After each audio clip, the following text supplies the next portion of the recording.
Hello and welcome to the Amateur Austenite. My name is Frances Duncan. I am an author and the founder of the Jane Austen Society of New Zealand. My very special guest today is my sister Paula. Yes, I'm very special. Very special. To me, you're very special. Aw, that's so lovely. And today we are looking at chapter 53 of Pride and Prejudice by Jane Austen. In chapter 53, the Bingleys no. The Wickhams leave and Bingley returns and Darcy is with him. Hooray. It's a bit of a surprise though that Bingley returns and that Darcy is with him. Yeah, it seems to come completely out of nowhere. It does. But it's beautiful. It's lovely that it happens after the Wickhams have left as well. I think that was probably by design though. How would he have known? Servants? He's got money. He's connected.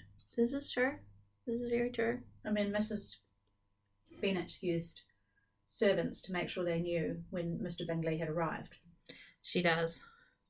She's so funny in this chapter. She's so funny when she finds out that he's coming back. Mrs. Bennet was quite in the fidgets. She's just hilarious. She's in her element. I mean, this is what her life is all about, right?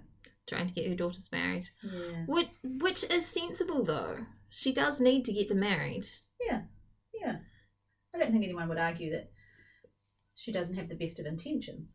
She just doesn't go about it in a sensible way. Nor is she sensitive. She is not sensitive or sensible. No. And her poor daughters are sitting there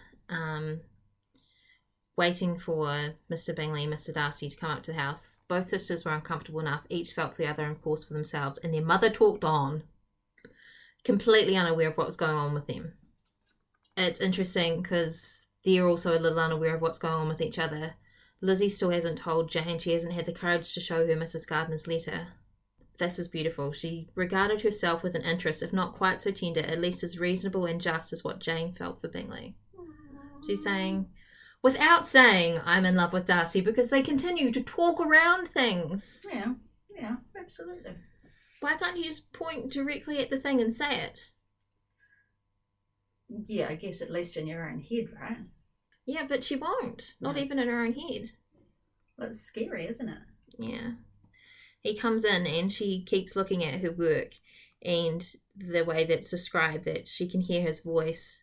And then she keeps raising her eyes to his face. You can say, like, the whole thing is like her looking down, looking up, looking down, looking up. So she must be looking at him quite frequently, because it says that she found him looking at Jane, at herself, and frequently on no object but the ground. Oh, because he's, of course, feeling awkward as well. Yeah, because he has no idea what her feelings are. No, and he doesn't know that she knows about what he did No. for the family, right? No. He has no idea that she knows that. Because Mrs. Gardiner wouldn't have had a chance to tell him. But potentially he's still in contact with Mr. Gardiner. No, I wouldn't think so. You don't think so? No, I'd say, he did this and it was all well and good and he's lovely, but he would have stepped back. I'd say that, once they get married, perhaps he would be friends with the Gardiners again. I don't know if friends, but acquaintances. We know that they come to stay at the end. They go to stay at Pemberley. Spoilers. Oh yeah, did you know Elizabeth and Darcy get married? And the Gardiners come to stay at Pemberley. And they talk about them. It's almost like they become the pseudo-parents. Yes, that's right. Which is lovely. The parents that Darcy can deal with. I think he'd get along quite well with Mr. Bennet. I don't know. To a degree, that they probably have things that they can discuss. But my guess is that Darcy probably looks down on Mr. Bennet because of his wife and would find him quite difficult to see clearly because of that. Oh, ouch. You think he looks down on him? Well, I look down on Mr. Bennet. Maybe I'm just reflecting my own feelings onto him. Because every week that we've done this recently, I've said, Mr. Bennet. Yeah, because he's not stepping up and doing what he should be doing for his family. No, and he never has either. No. Otherwise, Lydia wouldn't be so flighty. And he wouldn't have allowed her to go to Brighton on her own. She did manage to get a reasonably good husband in a way. Mr. Wickham is still very charming. He smiled, looked handsome, and said many pretty things. But he's still dastardly. And of course, as I've said before, in my head, what comes straight after Pride and Prejudice is Death Comes to Pemberley. Death Comes to Pemberley. So for me, that's just part of the whole story. I can't get it out of my head. And of course, in Death Comes to Pemberley, spoilers, he has been cheating on Lydia. And so that's, in my head, and it just seems so true to form, true to character, who he is, that it's believable that that's what he does do. I can't imagine him not cheating on Lydia, because he's not in love with her. No. And it's not like he's getting a lot of money. And even if he was getting money out of her, it wouldn't matter, would it? No, I don't think it would. That's, yeah. Which is sad for her. It really is. Yeah. She might be twitty, but... She deserves better. Yeah. No, I mean, nobody deserves to be cheated on, right? No. I'd say that's a good thing about Mr. Bennet, that you can't imagine that he would cheat on Mrs. Bennet, despite her being annoying as hell. He couldn't be bothered to do that, right? Yeah, probably. He seems to lack a lot of up and go and energy. I think life has been a bit of a disappointment to him. How hard to be born into the landed gentry. Oh, yeah. So difficult. But again, it's like that saying, first world problems. We all deal with the hand that we've been played. True. And that's all he's ever known. So I suppose we could say poor Mr. Bennet. Am I allowed to say poor Mr. Bennet? And you don't like him very much, though. Oh, I do feel sorry for him because, when he was young, he married Mrs. Bennet because she was pretty and fun. And nobody explained to him that perhaps that wasn't the best thing to do. No. Well, we don't know anything about his parents, so we don't know if his parents were even around. Yeah. So who knows what happened and how they ended up together. Mm. He's just obviously quite disappointed in his marriage and the way things have played out. Yeah. Poor Mr. Bennet. And of course he doesn't have a lot to occupy his time either. Well, he should be running the estate. Yes, but still, that's not a lot to occupy his time. It is a small estate. Yeah. It only makes $2,000 a year, but it's kind of hinted at somewhere in here that the estate could potentially make more if he actually worked on it. Yeah. But I think that was always the problem, wasn't it, in those days? That the landed gentry didn't work that hard because they didn't feel they needed to. And over time, that's how they all got eroded. That's not entirely the case. A lot of it had to do with death taxes. Yeah, that too. And also the Industrial Revolution had a huge part to play. Yeah.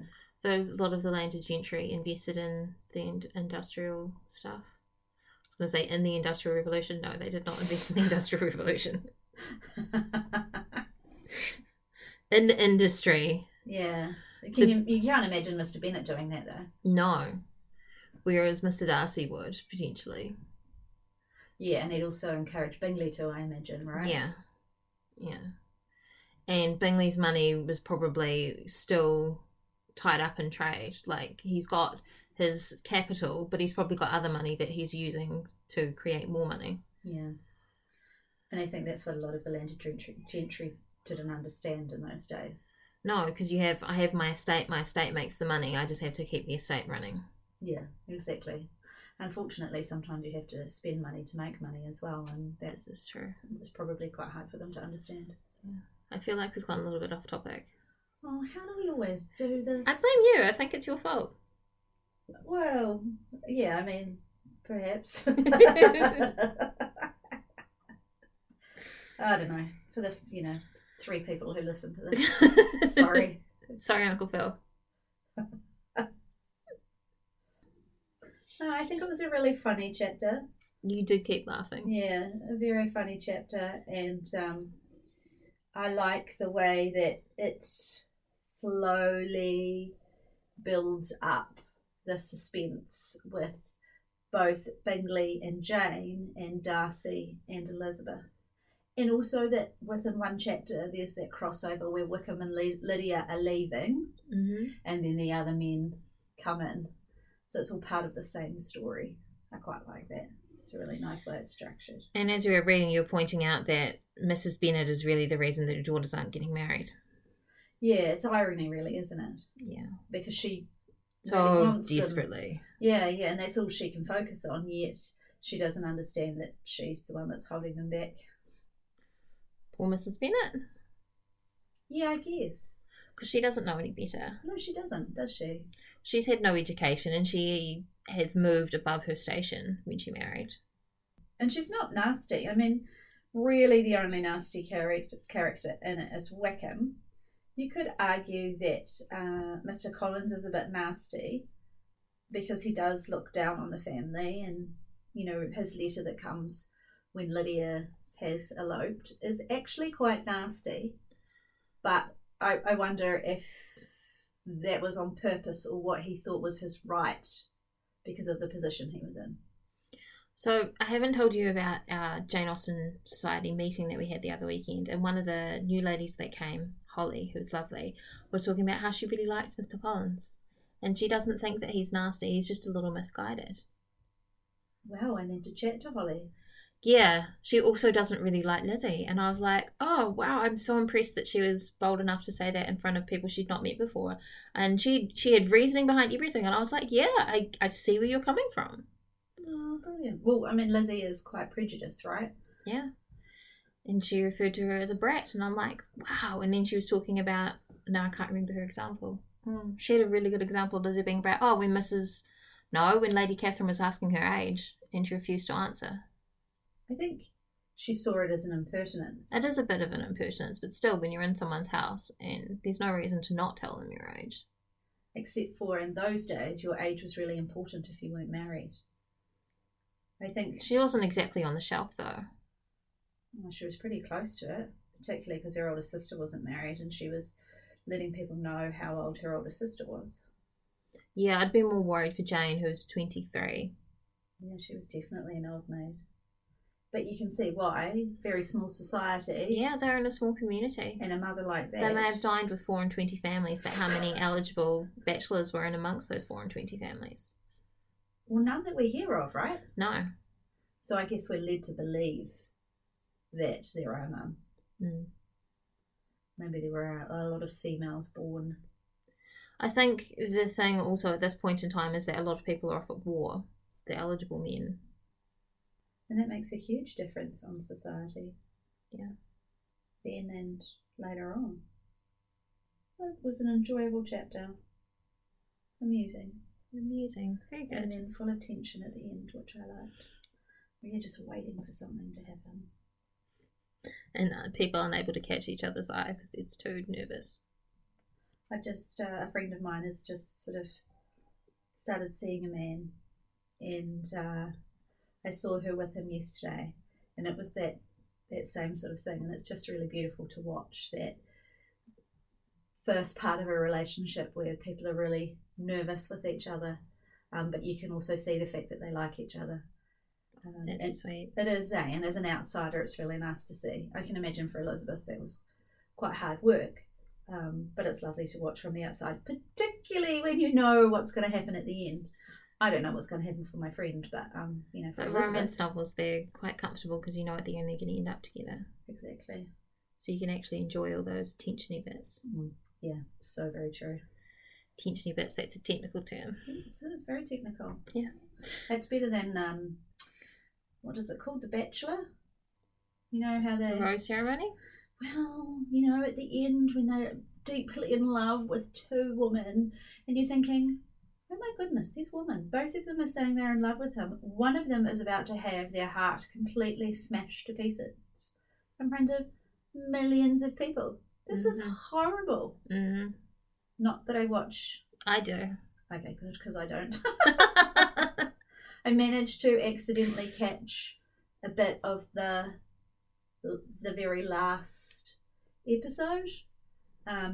And, I saw bits when he was with both women, and there was, they were both talking about love, and it was all beautiful, and I just, and then I saw a bit where he was getting ready, and he was still going, I don't know which one. They make them say that. Do you think? They make them say, I don't know which one. It's from what little I've read of interviews with them. They usually know quite early on who they're going to choose, or whether they're going to choose someone. So they're lying. They have to make it look like they're unsure the whole way through. But they're lying to a woman, right? Because they're saying to them, I'm interested in you. Horrible. That does not make it sound very good when you put it that way. Yeah. No. Okay, and that is our summary of chapter 53 of Pride and Prejudice and a little bit of The Bachelor. We really hope you enjoyed it, particularly you, Uncle Phil. Yeah. You can and maybe hello Holly. And hello Holly if you're listening. That is our summary of chapter 53 of Pride and Prejudice. You can find me at francisdonkinwrites.com and on Twitter at francis_Duncan. Thank you for listening and we wish you happy reading.